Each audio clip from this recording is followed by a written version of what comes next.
Diet plan. Our grandparents and great grandparents used to be 95% outdoor people. They would be out all the time, either in the fields or in the forest, walking to work or bullock carts. They would never be indoors. We, as a generation, have completely shifted from being outdoors to indoors. That means we are 95% indoors where they were 95% outdoors. Yet, we still eat the same amount of food that our parents and grandparents used to eat. Yes or no? The quantity of food has not come down. Even today, when our children tell us we are not hungry, we continue to give them the same amount of food. We force them to have that kind of food. We've never thought about it. Now, let me ask you one thing. This particular generation, isn't it the most messed up generation in terms of health? Have you ever seen so many number of cancer patients, diabetic patients, blood pressure patients, arthritis patients, lifestyle diseases? There are so many diseases and disorders. Half of our life we are visiting doctors and clinics, isn't it? That means we are doing something drastically wrong. We need to think about what is it that we are doing wrong. Now, the size of a stomach is the size of a fist. Alright? Now this is how much one is supposed to eat. This is how much a fistful is, how much the body requires for its energy. A fistful is what the body is capable of digesting. A fistful is what the body requires. Now, we are all eating way more than a fistful. Correct? Not because we need it, because we've been told to eat so much right from childhood. Even when the child is saying, Mama, I am not hungry. No, you have to finish this much.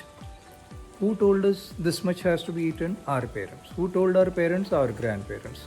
But when you look back, our grandparents, like I told you, were 95% outdoor people. We are 95% indoor. So, are we doing the right thing by consuming the same amount of food?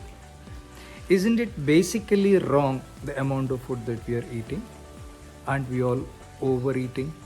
When we overeat, we are loading our stomach. We are consuming a lot of energy for so much of food to be digested.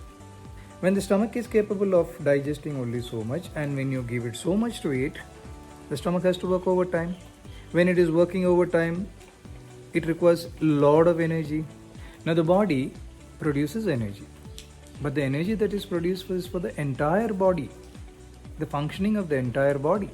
The brain decides where the energy has to go. Now, when you eat so much of food, the stimulus is coming from the stomach. So much stimulus is coming that I need energy. Most of the energy that is created by the body is going into the stomach for the digestion. The rest of the body is depleted of energy. That is the reason when you eat so much, after you eat, you feel tired, you feel lethargic, because all the energy is going into the stomach. You feel like lying down, you feel like sleeping. After you have a full meal, are you capable of doing anything? No, you just have to sit down or relax. Now, what do you eat food for? Energy. After you eat food, if you feel lethargic and lying down, don't you agree that there is something wrong that is happening? Don't you agree that that is not the right way to do it? So basically, we are all overeating. Now, when you eat way more than what your stomach is capable of digesting, what happens? Now, the digestive juices which are supposed to digest your food is capable of digesting only so much, but you are eating so much. So what happens to the rest of the food? Only so much can get digested. What happens to the rest of the food that you are consuming? That gets partially digested. Now, this partially digested food, when it gets into the body, that is the root cause of all your symptoms, all your diseases. The food that we eat should be completely digested, we will be disease free. But when we consume so much and it gets partially digested, that is what causes all the diseases. This is what we need to understand here. So, when we eat, after we consume the food, you should feel light and you should feel energetic and you should feel alive. After you eat your food, you should not feel like lying down, you should not feel lethargy, you should not feel like sleeping. That means you're doing too much. You're eating too much. Now, unfortunately, this present generation eating so much, they are not burning it. See, this does not apply to people who are very active. Now, they are very active, somebody who's working in the field, somebody who's working from morning to evening, they can consume large amount of food because they burn it.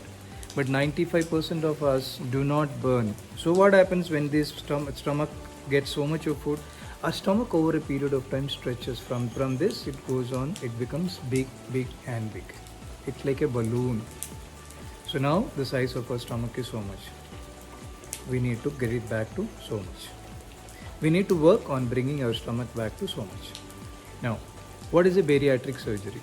You must have heard about a bariatric surgery. Bariatric surgery is something that is done for people who are very obese. What do? They cut the size of the stomach with the surgery and bring the size of the stomach to a fist. It's a surgical procedure. A lot of people follow it. Once it is done, then the people lose about 30-40 kilos. They stop their diabetic medication, blood pressure medication. They regain their health with the bariatric surgery. But all said and done, it's a surgical procedure. What we are trying to do here, we are trying to do something similar to bariatric surgery without a surgery. How do we do it? Now we are going to deny the stomach that amount of food that it has been used to it for so many years. We are going to give it less amount of food. Now every time you give it less amount of food, slowly the stomach will shrink and it will become this size. That's our aim, to bring it to the size of a fist, which can be done naturally without a surgery. Now how do you achieve this? Like I told you before, the stomach is the size of a fist. So let's get one bowl like this, which fits into your palm. Okay, the outer edge is not going beyond it. This is how your bowl should be. It looks very small in the beginning, but trust me, you'll be more than happy to eat so much. Okay, now what you do is, you need to understand that a fistful when you eat, when it goes into the stomach, on an average it takes about 4 hours for the stomach to digest. Once it goes into the stomach, for it to empty from the stomach, it takes 4 hours. It depends upon what type of food you eat, but on an average it takes about 4 hours. Now the 4 hours, once you eat so much, you do not eat anything for the next 4 hours.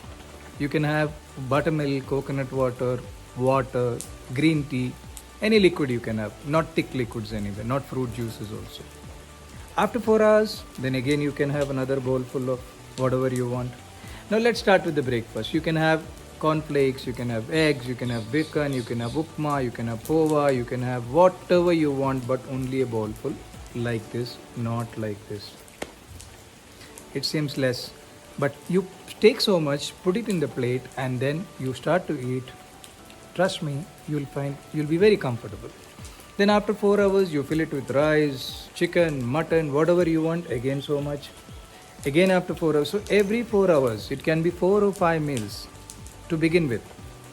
You don't have to start with such a small bowl immediately also. You can start with a little bigger bowl in about 3 days, 4 days, 1 week's time. Try and come to this particular size of a bowl. Now once you reach here, the initial few days could be a little difficult. Once you start off, see, we are like alcoholics. We are called as foodaholics. All these years of our life, we have eaten so much. Our stomach is used to getting so much of food that it will call out to you. It's addiction. So you eat, in 2 hours, you feel hungry, you feel unsatisfied, you'll start stomach pain, you'll get cramps, you feel like going to the loo, you feel depressed, you feel angry. This is all that happens to an alcoholic also. Withdrawal symptom. But trust me, it's going to be there only for 2 to 3 days. I'll tell you why. In 2 to 3 days time, you start getting a lot of energy in your body. You suddenly feel, wow, I'm feeling so active. I feel like there's some life in me. I feel like I can do so much. You feel very light in your stomach. After a meal, you don't feel like lying down. You feel active. You feel energetic, because your energy that the body is producing is distributed evenly, so you feel alive. In about a week's time, you will feel great.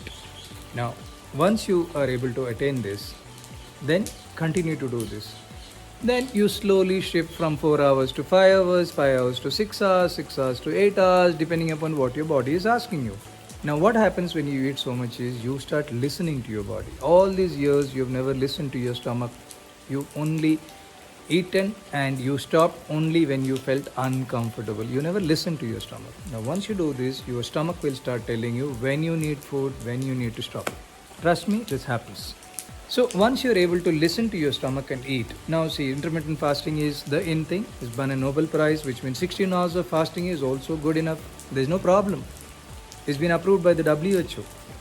Previously, people used to say you should eat every 4 hourly, otherwise you will have acidity. Now the latest thing says 16-hour fasting is very good for the body. So you slowly spread it out over the next 8 hours, once in 8 hours, once in 10 hours, 12 hours, 16 hours.